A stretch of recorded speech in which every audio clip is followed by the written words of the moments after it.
कहानी शुरू होती है और हम देखते हैं एक लड़की को जो बर्फ वाले इलाके में मौजूद है और उस इलाके का नाम होता है नॉर्वे। वो लड़की वहाँ से भाग रही होती है, ऐसे लगता है अपनी जान बचा के भाग। वो अपनी जान बचाकर ही भाग रही होती है क्योंकि उसके पीछे ज़ॉम्बीज लगे। इतनी कोशिश के बाद भी वो अपनी जान नहीं बचा सकती क्योंकि वो ज़ॉम्बीज उसको पकड़ लेते हैं और मार देते हैं। उसके बाद हम देखते हैं कि एक गाड़ी में 7 लोग होते जो आपस में फ्रेंड्स होते। वो कहाँ जा रहे होते? वो दरअसल अपने एक फेस्टिवल यानी ईस्टर वेकेशंस को सेलिब्रेट करने जा रहे हो और जिस जगह वो जाते हैं उसका नाम होता है ऑक्सफोर्ड। उन्हें जिस जगह पर जाना था वो पहाड़ों के बिल्कुल पीछे था, जहाँ पर वेगार्ड की दोस्त होती है, उसका कैबिन होता है और उन लोगों को वहाँ पर स्टे करना होता है। और जिस रास्ते से वो लोग जा रहे थे उसके ऑपोजिट रास्ते से वो लड़की भी अपने कैबिन में पहुँचने वाली। और जैसे ही वो लोग ऑक्सफोर्ड में दाखिल होते हैं वो अपनी कार को वहीं पर खड़ा कर देते हैं क्योंकि गाड़ी आगे जाने की जगह मौजूद नहीं हो, क्योंकि वो एक बर्फानी और पहाड़ी इलाका होता है। उसके बाद हम देखते हैं वेगार्ड अपनी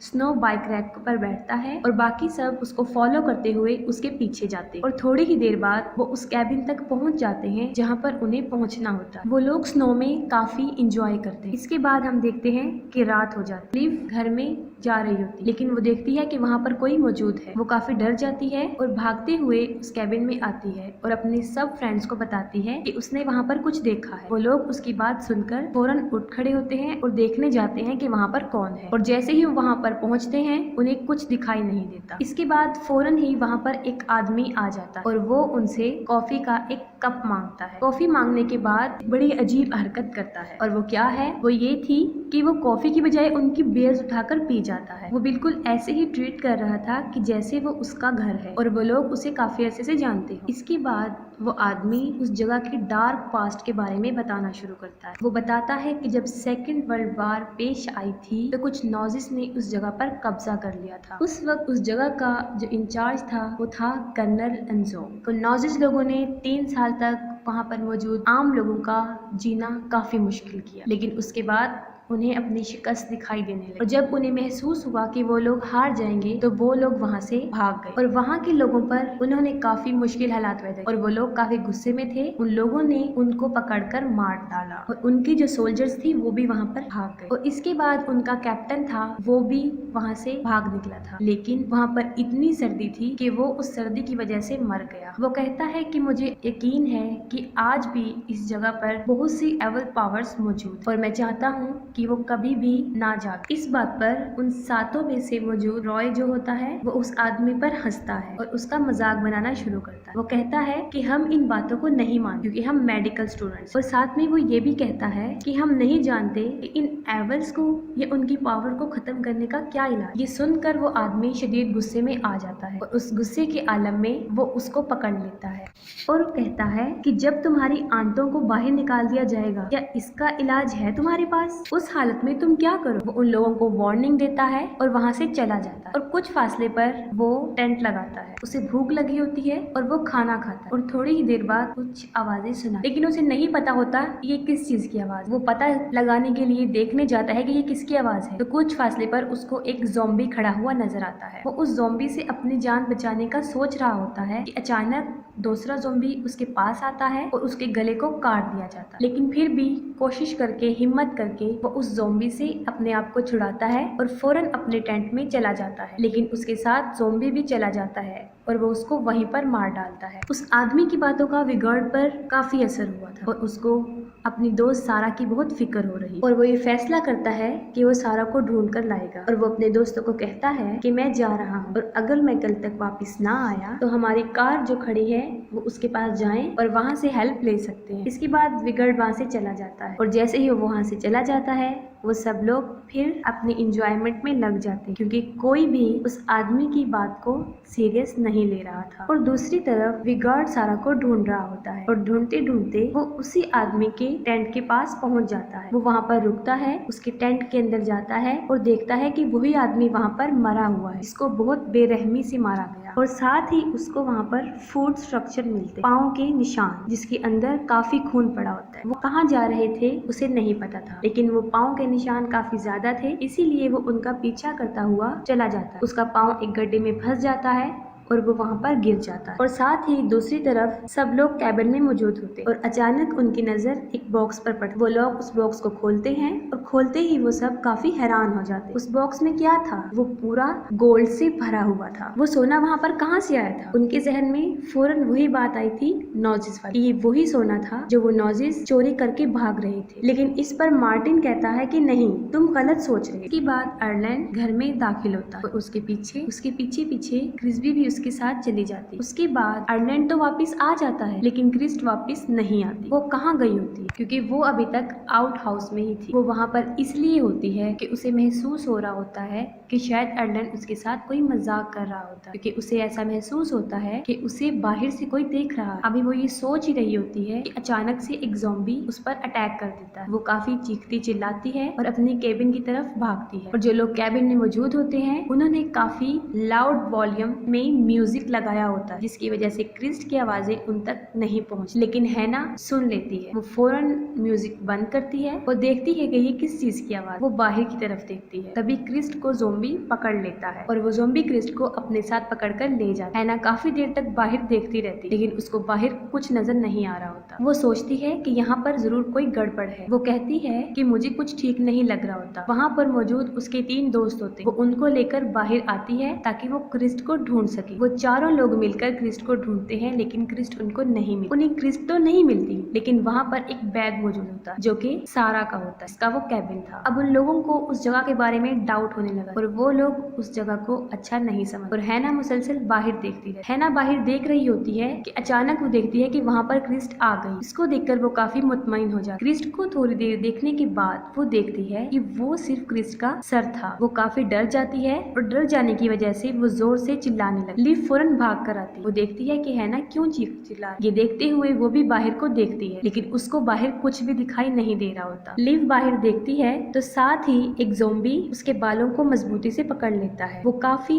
चीखती चिल्लाती है। सब लोग उसकी मदद के लिए आते हैं और बड़ी मुश्किल से वो ज़ॉम्बी से उसके बालों को छुड़ाते हैं और फौरन दरवाजे को बंद कर देते। वो ज़ॉम्बीज इतने ताकतवर थे और इतने ज्यादा थे तादाद में कि वो चारों तरफ से अंदर आने की कोशिश कर रहे। देखते हुए हैना एक ज़ॉम्बी का हाथ काट देती। इसी वक्त उनको पता चलता है कि ये नॉजिस ज़ॉम्बीज हैं। आयरलैंड काफी डर जाता है और वो सब लोगों को कहता है कि वो सब अपना ख्याल रखें कि कहीं कोई ज़ॉम्बी उनको नुकसान ना पहुंचा। वो उन लोगों को मूवी का कोई ट्रिक बता रहा होता है कि जिससे उनकी जान बच सकती है। ठीक उसी वक्त एक ज़ॉम्बी आता है और उसके सर को पकड़ लेता है और 2 टुकड़ों में तकसीम कर देता है। और दूसरी तरफ हमें दिखाया जाता है कि विगार्ड जो कि गिर गया था बेहोशी के आलम में, अब उसे होश आ गया था और वो देखता है कि वो तो एक केव में फंसा हुआ है। वो वहाँ से एक लकड़ी उठाता है, उसको आग जलाता है ताकि रोशनी हो और वो दोबारा अंदर जाकर देखता है कि वो क्या है। तब उसे पता चलता है कि वो एक खुफिया रास्ता है और वहाँ पर काफी चीजें मौजूद होती, जैसे कि वहाँ पर उसको हथियार मिलते जो कि जर्मन की और उसके साथ काफी हेलमेट्स भी होते हैं। वो हेलमेट्स को देख रहा होता है कि वो देखता है कि उन हेलमेट्स के साथ सारा का सर भी पड़ा हुआ है वहाँ पर, जिससे ये जाहिर होता है कि सारा मर चुका। ये सब देखने के बाद वो उस टनल से बाहर आता है और जैसे ही वो बाहर आता है एक ज़ॉम्बी उसको पकड़ लेता है, लेकिन वो फिर भी ज़ॉम्बी से मुकाबला करता है और अपनी जान बचाने की कोशिश करता है। लेकिन ठीक उसी वक्त एक और ज़ॉम्बी जो कि जमीन में से निकल रहा होता है और दूसरी तरफ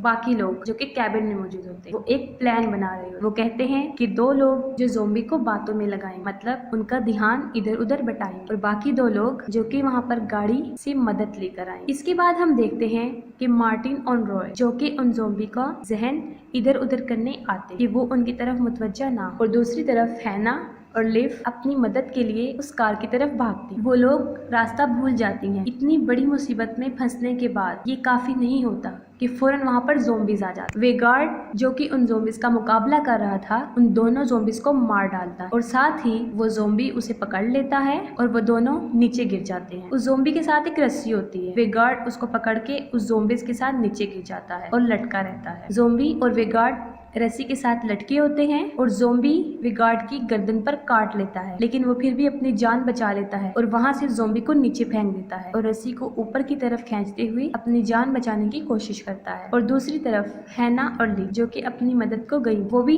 ज़ॉम्बीज का मुकाबला कर रही होती हैं, लेकिन लिव उनका मुकाबला नहीं कर सकती और ज़ॉम्बीज उसे पकड़ लेते हैं और चीर-फाड़ करके उसको मार डाल। लेकिन मरने के साथ साथ वो एक इलेक्ट्रिक स्ट्रिक लेती है और उन सारे ज़ॉम्बीज को मार देती है। ये देखकर उन ज़ॉम्बीज का कैप्टन कर्नल हर्ट्जब भी वहाँ पर आ जाता है। हैना उस जगह की टॉप पर खड़ी होती है। वो देखती है कि मदद कहाँ से ली जाए। जब उसे कुछ समझ नहीं आ रही होती तो वो बर्फ को ही तोड़ना शुरू कर देती है। बर्फ टूट जाती है और एक ज़ॉम्बी जो उसके पीछे पड़ा था वो उसके साथ नीचे गिर जाती है और अपनी जान बचा ले। उसकी जान तो बच जाती है लेकिन वो बेहोश हो जाती है और जब उसको होश आता है तो वो देखती है कि उसके ऊपर काफी बर्फ है, यानी वो बर्फ के नीचे दबी हुई है। वो अपने इर्द गिर्द देखती है तो वो देखती है कि एक ज़ॉम्बी भी है जो उसके साथ वहाँ पर दबा हुआ था, लेकिन वो जिंदा था। वो बगैर वक्त जाया किए उसको मार डालती है और वहाँ पर वे गार्ड जिसकी गर्दन काफी जख्मी थी वो खुद ही अपनी गर्दन को टांगों से जोड़ देता है। उसके बाद वो अपनी पिस्टल लेता है और अपनी स्नो बाइक पर लगाता है और उन ज़ॉम्बीज को मारने के लिए निकल जाता है। और मार्टिन और रॉय जो छुपे होते हैं वो उन ज़ॉम्बीज का जहन बटाने के लिए वहाँ पर छुपे होते हैं ताकि वो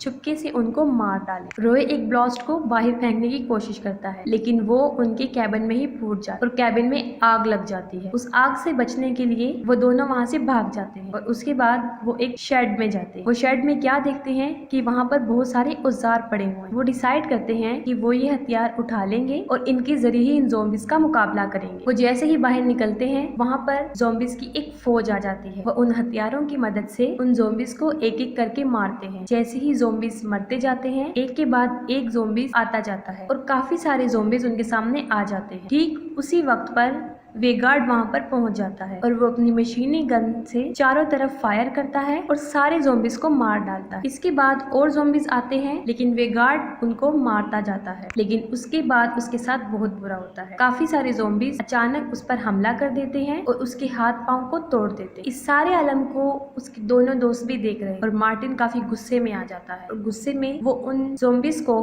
अंधाधुंध मारना शुरू कर देता है। जब वो ज़ॉम्बीज को मार रहा होता है तो ठीक है ना उसी वक्त पर वहाँ पर पहुंच जाती है और वो भी गार्ड के पीछे खड़ी होती है। वो समझता है कि वो भी एक ज़ॉम्बी है और वो फौरन उस पर भी अटैक कर देता है और उसकी गर्दन पर कुल्हाड़ा मार देता है। वो काफी जख्मी हो जाती है और वो मरना शुरू हो जाती है। मार्टिन जब ये देखता है तो वो काफी सैड हो जाता है, लेकिन ये वक्त उनके अफसोस करने का नहीं था बल्कि जान बचाने का था, क्योंकि उसके सामने काफी सारे ज़ॉम्बीज की एक फौज खड़ी हुई। मार्टिन उनको मार रहा होता है। उन ज़ॉम्बीज में से एक ज़ॉम्बी उसके हाथ पर अटैक करता है और उसे मारता है। जब वो ज़ॉम्बी उसके हाथ पर काट रहा होता है तो उसको फौरन उस आदमी की बात याद आती है और वो फौरन कुल्हाड़ी लेकर अपने हाथ को काट देता है। हाथ को काटने के बाद वो काफी खुश दिखाई देता है क्योंकि वो इस बात पर खुश होता है कि अब वो भी उनकी तरह ज़ॉम्बी नहीं बनेगा। वो वहाँ खड़ा होता है और फौरन एक ज़ॉम्बी जमीन से निकलता है और उसको दांतों से मार डालता है, लेकिन फिर भी वो अपनी जान बचाने की कोशिश करता है। वो चीखता चिल्लाता रहता है, वो गुस्से में होता है और वो पाँव से उस ज़ॉम्बी को मारना शुरू कर देता है। वो सारे ज़ॉम्बीज को मार देता है, सिर्फ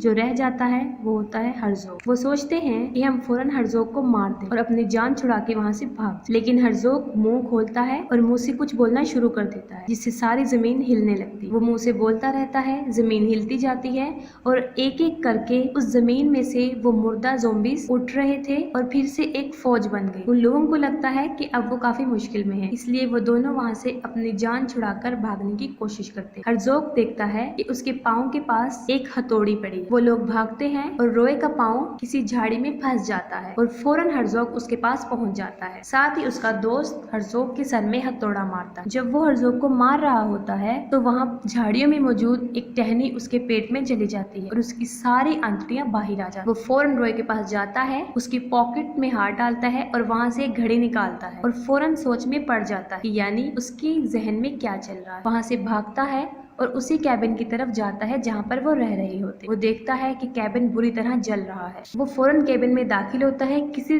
तरह वो उस खजाने को जिसमें गोल्ड था उस बॉक्स को उठाता है और इसके बाद वो उन ज़ॉम्बीज के कैप्टन को वो पकड़ा देता है, जिससे वो काफी पुरसुकून लगते हैं। इसके बाद मार्टिन अपनी जान छुड़ा के वहाँ से निकलता है और अपनी कार के पास आ जाता है और जैसे ही वो वहाँ पर पहुँचता है वो गाड़ी के अंदर बैठ जाता है और वो गाड़ी स्टार्ट कर रहा होता है कि फौरन उसकी जेब से वही वाला कॉइन जो हैना ने चोरी से डाला था नीचे गिर जाता है और फौरन उसके सामने हर्ज़ोग आ जाता है जो कि बुरी तरह चिल्ला रहा होता है और वो उसका शीशा तोड़ने की कोशिश करता है और इसके बाद मूवी द एंड हो जाती है।